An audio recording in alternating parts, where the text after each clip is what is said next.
What's up, guys? Welcome back to another Gifted Performance podcast with your host, Coach Anthony. And today we're going to be talking about keys to growth and bringing up some lagging body parts.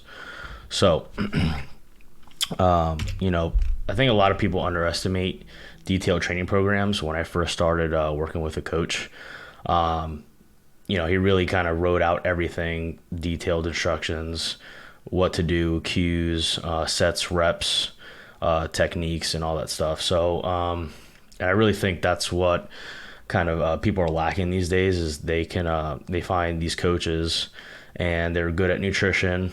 They can do supplementation, all that kind of stuff. But, when they talk about training, they're just kind of like, oh yeah, like you're doing back twice a week. All right, that works. Just keep doing that. Let's see how that works.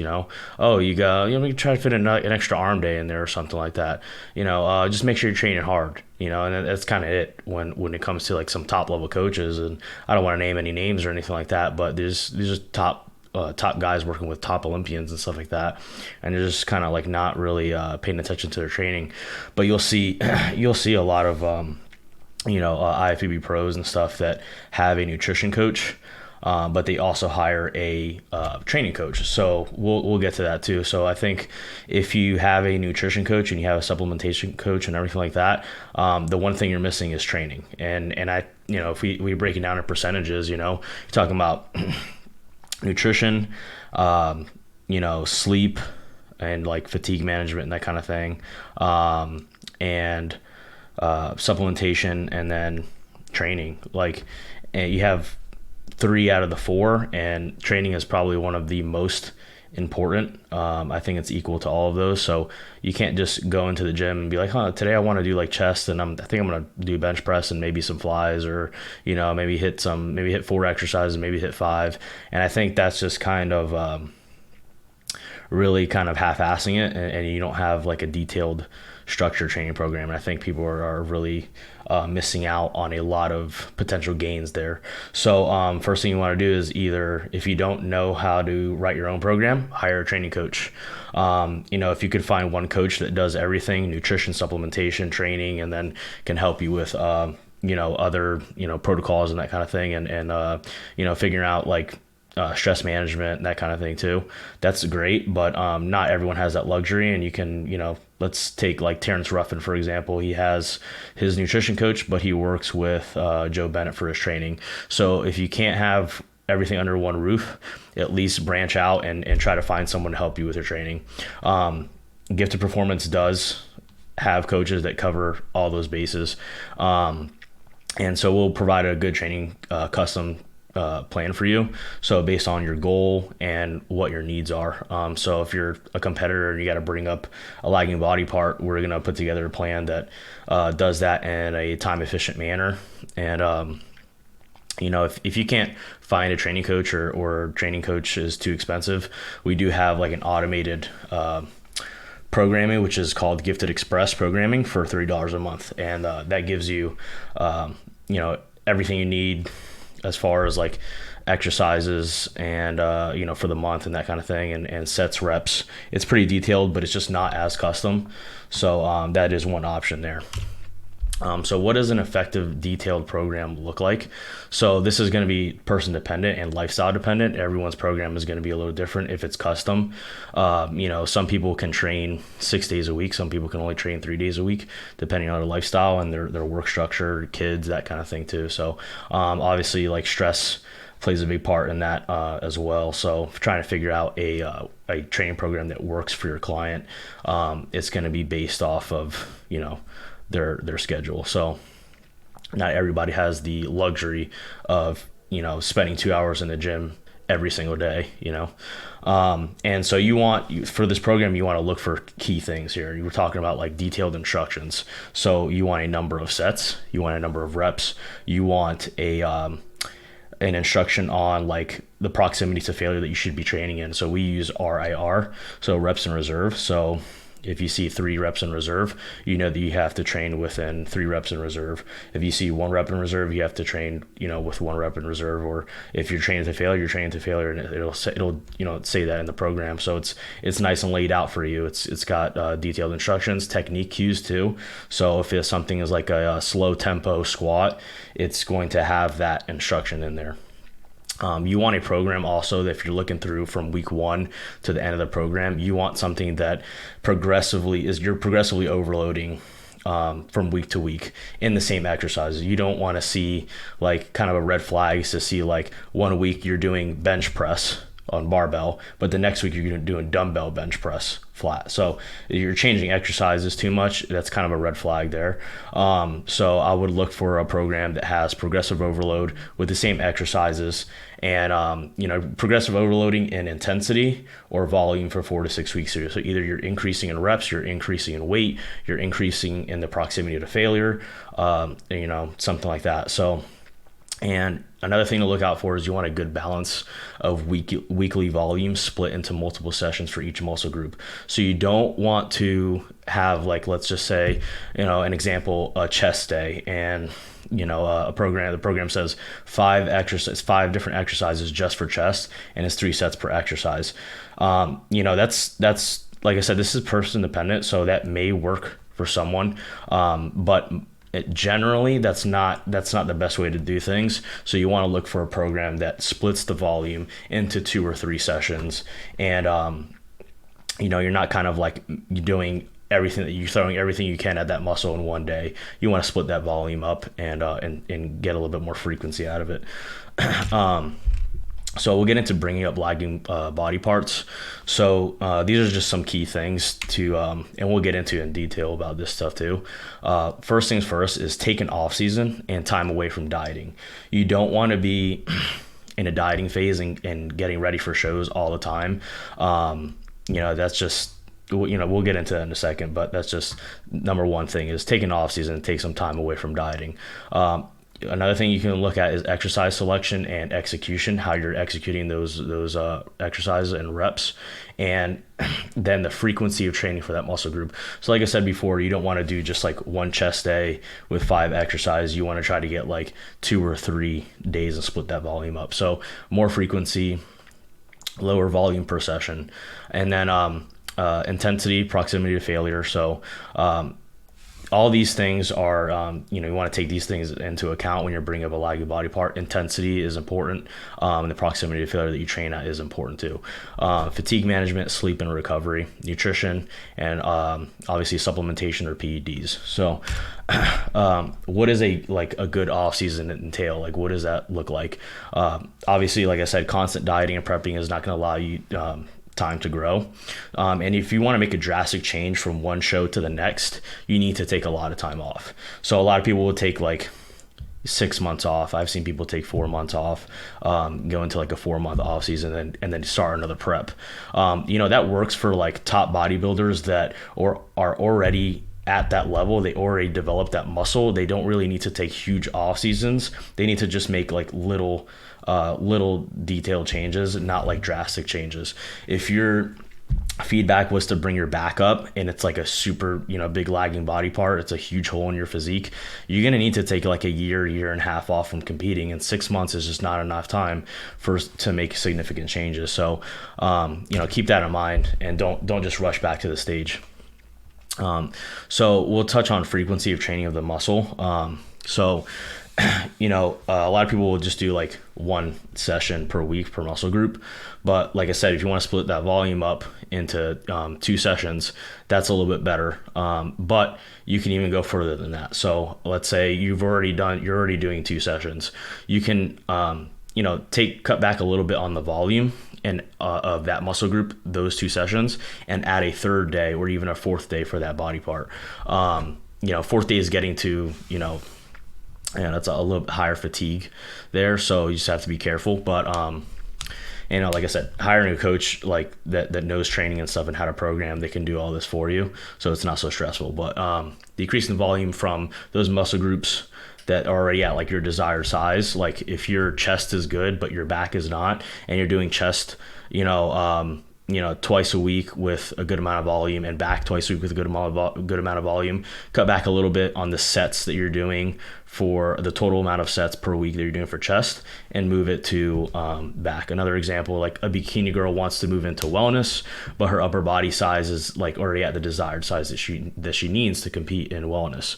So she can start by decreasing some volume from her current leg days and adding that volume to an extra leg day or two. And then she can also decrease the training volume from her higher fatiguing upper body days.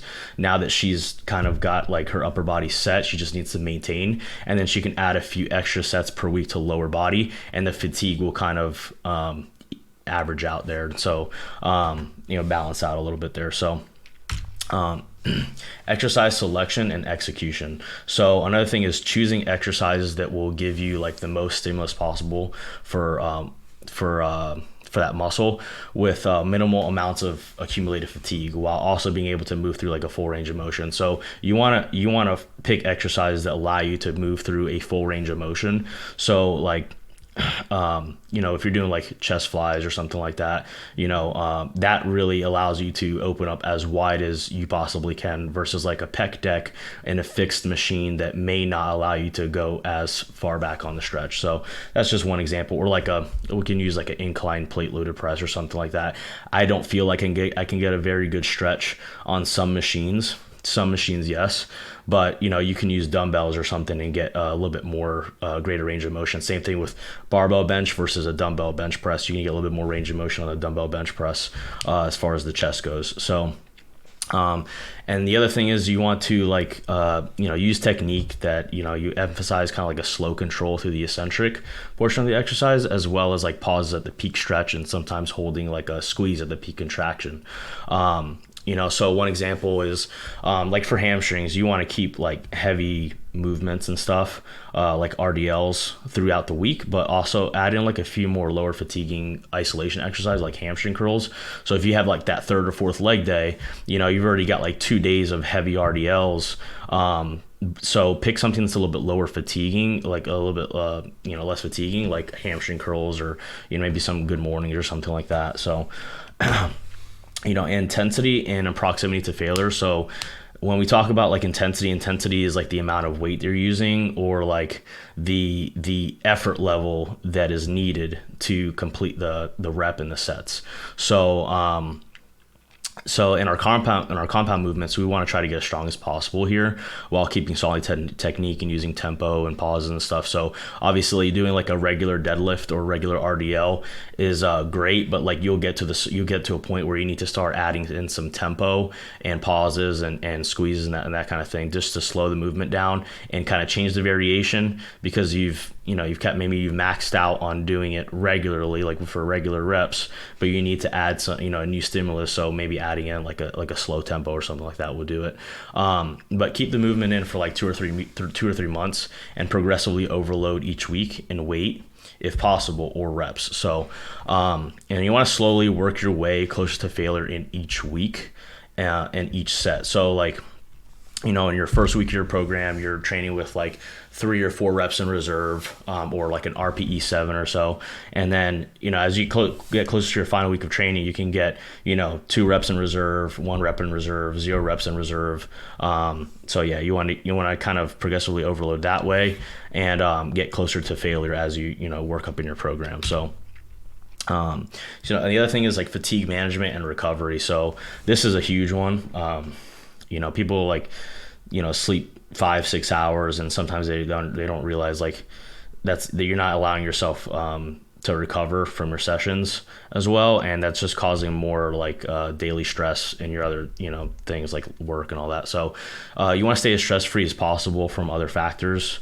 So like work is very stressful or something like that. You want to try to mitigate that as much as possible. So be organized, have your days organized, that kind of thing. Communicate with your coach too, and come up with a plan for yourself to kind of be able to get your sleep in, your 8 to 9 hours, and then being able to get to work on time and get all your projects done and that kind of thing too, so that you're not like too stressed out all the time. And then same thing, like, during the week, stressful work week, but you have the weekends too. So, so I tell some people, if you can move some of that, like instead of working 13 hours in the week every day, move some of that work into like the weekend, and yeah, you have to work an extra day or two, but like it's an hour or two there on the weekend that's allowing you for more time to like meal prep, eat, and train during the week. You also want to allow for full recovery between training sessions. So, you want to schedule your rest days on like your higher stress days. So if you're like traveling a lot for work or something, you want to try to plan your rest days there, and then have planned rest days in your split. So some people will try to train, 6 days in a row and then take 1 day off. And a lot of people will think too that like, they get a program with 6 days, 6 sessions in it per week. But you don't necessarily have to fit all 6 sessions within 7 days. You can span it over 8 days, 9 days, 10 days. And so, yeah, it might be, you might not be able to hit, your push day every day on Monday. It's not going to be the same every week, but it's going to allow you to fit in a couple extra rest days and stuff. So like, I like to do 3 on 1 off, or 2 on 1 off, 2 days training, then 1 off. And then the other thing is listen to your body. If you feel like you're not going to have like a good training session, then take an extra rest day. It's not that big of a deal. Just take an extra rest day, go to the gym tomorrow. If you feel like you're going to get better sleep and you'll be a little bit less stressed and have a better training session. And then you want to like try to incorporate something called a deload after like every 4 to 6 weeks of training. And it's just lowering the intensity and the volume of the training, but keeping the same exercises and stuff. So you're still working out. And I try to plan this like during like vacations or something, if I'm going out of town for a week or something like that. So you can, incorporate that, and that'll help drop some fatigue as well, and then kind of allow you to recover for the next program. The next thing, of course, is nutrition. So, bringing up lagging body parts and trying to grow and stuff, you cannot be in a calorie deficit. You need to be in a caloric surplus, or at least maintenance. So, coming out of like a cleanup phase or something like that, you might stay at maintenance and just hold for a couple weeks to a month or so, and then there you can still make some small gains there, but really trying to push the gain, the muscle gain, you're gonna have to be in a caloric surplus. So the other thing is like nutrient timing, carbs pre, post, and intra workout. It's not like a huge deal, but you want to try to plan your carbs pre-workout an hour, 2 hours before, have some carbs right after, and if you can, if you have the ability to, have something during your workout like a Gatorade or a Carbolin shake or something like that. So and then the next thing is the amount of protein that you need a high protein diet. So 1 to 1.2 grams of protein per pound of body weight, and you want that from like complete amino acid sources, so animal proteins, that's eggs, meat, dairy, whey protein, that kind of thing. And then a lot of people do like super low fat diets. I think you need at least like 20% of your calories coming from fats. So you take your total calorie intake and get at least 20% of that, or a little bit more, especially like if you're in off season, that's okay. So fats are not the enemy.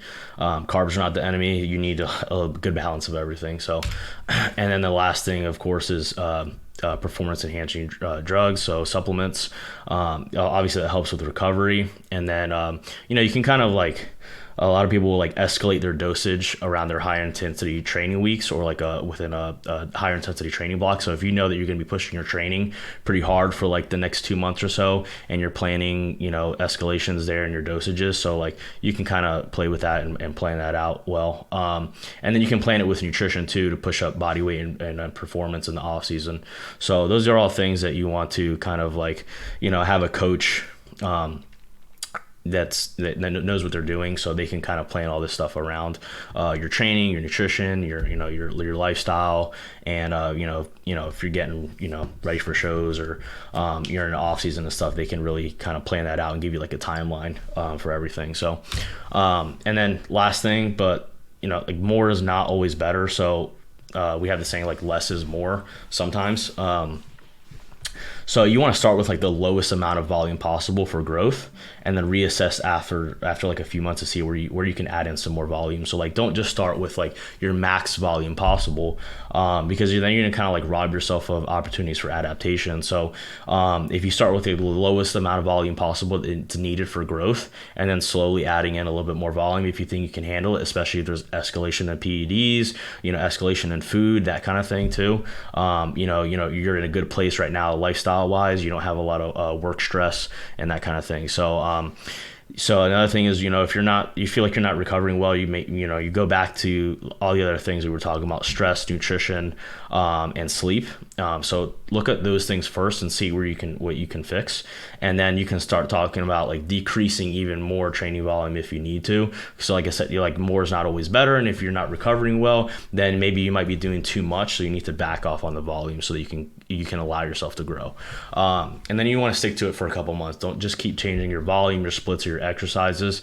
Give it a chance to see if it's actually working for you. People, 1 month they want to bulk, the next month they want to cut, like those kinds of things. Or 1 month you want to do barbell bench press, the next month you want to do dumbbell, then switch back and forth. Like you're not allowing yourself to adapt. So just give it a couple months and see how it goes, and then reassess, and then get a second opinion from a training expert or hire a coach to do it all for you. And that's pretty much the last thing I have is, once you have like someone guiding you, you can be the hardest worker in the room. Hard work is great and stuff. And I was raised on good work ethic and everything, but if you don't have someone guiding you or kind of showing you the way of where you need to take your training and nutrition and all that stuff, you're just gonna kind of keep running in a circle, and it's like vicious cycle. It's just you're gonna keep doing the same thing over and over again, and you're not gonna reach your goal as efficiently as if you had like a coach to do it all for you. So but that's my last thing. And yeah, so that's the keys to growth there. And I know I went kind of quick, but touching back on like bringing up lagging body parts, you just get your feedback from your judges and stuff, and from your coach, and just trust your coach and see what they have to say about your physique, and the judges as well. Just take all that into account and say, okay, this is what I need to work on. So maybe we need to put our focus here on bringing up on my back, bringing up my arms, whatever it is. So that way you can make those drastic changes from show to show. And then, like I said, just don't rush back to the stage too quickly. I know it's hard for some people to grasp, but like, you're not doing yourself a favor by, if you keep competing over and over again, and every year or every 6 months, take some time off, because if you really want to make those drastic changes, they'll be very visible if you take a significant amount of time off and you really work hard towards bringing up those body parts or growing what you want to grow. So that's all I have. So talk to you next time.